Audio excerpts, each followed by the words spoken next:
At 140 it feels no different to doing 70. It's absolutely incredible. It may be an acquired taste, but at the same time it represents a pinnacle of automotive technology which even today, in many respects, hasn't been surpassed. The car is a Citroen Maserati, produced from 1970 to 1975, and this particular model is a 1972 example with fuel injection. Citroen had started to produce hotter and hotter DS engines to try and produce faster and faster DSs, but at the same time recognised that they didn't have the expertise with engines to actually produce a super DS, which is what this effectively is. So they bought Maserati in 1968 and bought in their expertise with the intention of producing this as a Grand Routier, a Grand Tourer, in the style of the Bugattis and the Delages and the Delahaye's of the 1930s. Nobody really knows why the car's called the SM. Some people say it stands for Sa Majesté, which is French for Her Majesty. Other people think it stands for Special Maserati, but nobody knows. There were two key points behind the styling of the car. Firstly, they did want it to be stylish, to represent the future, if you like, almost as though it was designed for a future better than one we've inherited.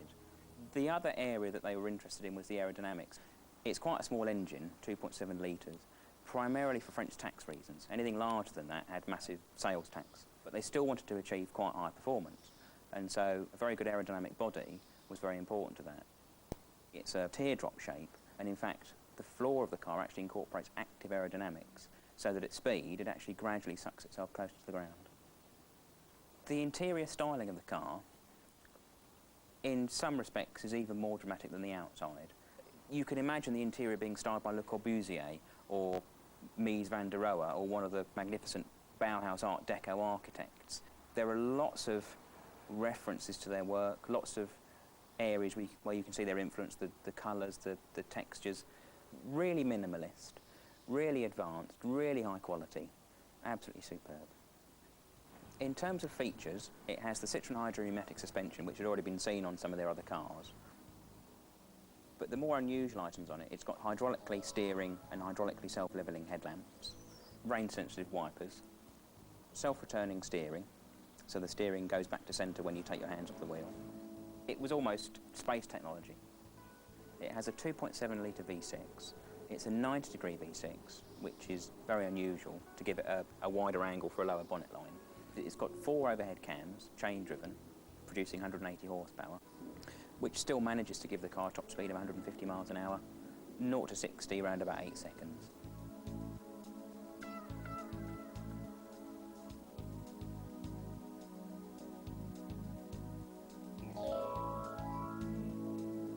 Citroen had been an innovator, and obviously the DS had been revolutionary in 1955, but they'd never produced anything very glamorous.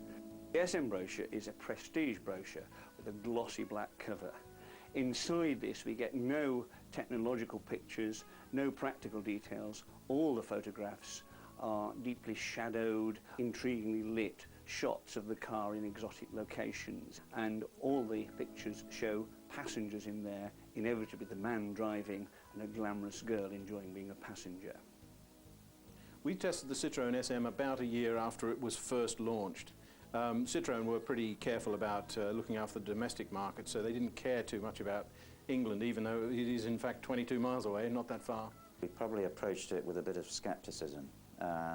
First of all, because it was an immensely complex car, owed a lot to the Citroen DS saloon with the hydropneumatic suspension, power steering, power brakes, but with the even greater complication of being powered by a Maserati V6 engine. We used to refer to British cars as porridge, and in amongst porridge there was this extraordinarily coach-built, beautiful, low, long machine that had amazing loping performance. This car had only 2 turns from lock to lock for its power-assisted steering, and Autocar reckoned it would take you about 50 miles to acclimatise, otherwise you'd just be turning the wheel too far and taking big chunks out of the corner. This is actually a better classic car than it was a new car.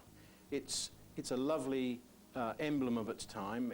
It's understood these days. All of the difficulties have been conquered by the people who love them. It's an absolute magnificent confection of engineering, and I like the blend of French design and Italian mechanicals, and it looks utterly beautiful to this day. At 100 miles an hour, it feels like a modern car. It's quiet, comfortable, fast. At 140, it feels no different to doing 70, and that's a mixture of the advanced aerodynamics, the technology of the mechanical side of it, the luxury of the interior. It's absolutely incredible. Part of the reason I still use it daily is because there hasn't been another car which has come along to better it.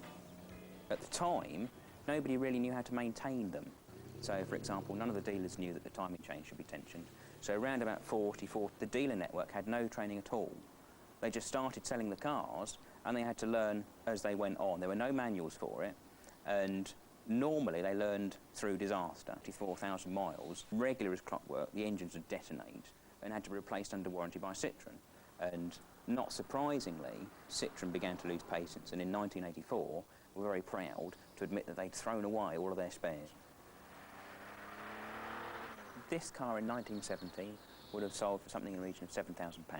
In comparison with its contemporaries, it was very slightly cheaper than an Aston Martin DBS, slightly more than a Ferrari Dino, slightly more than an Alfa Montreal. As far as the optional extras goes, the leather interior was slightly more than a Mini. In terms of owning it, it's better than I could have imagined.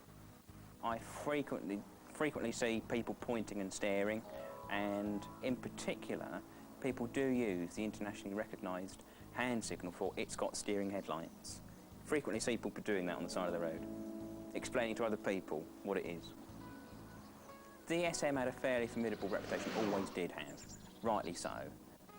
It's a pretty scary car in terms of its technology, reliability. It's a real challenge. At the same time, when I bought it, I had a moment of clarity in my life where I decided that life was actually quite short, and I didn't want to have a life of compromise. I wanted to actually get on and do what I wanted to do without being frightened of doing it. So I just bought the car, and it hasn't disappointed me. It's wonderful.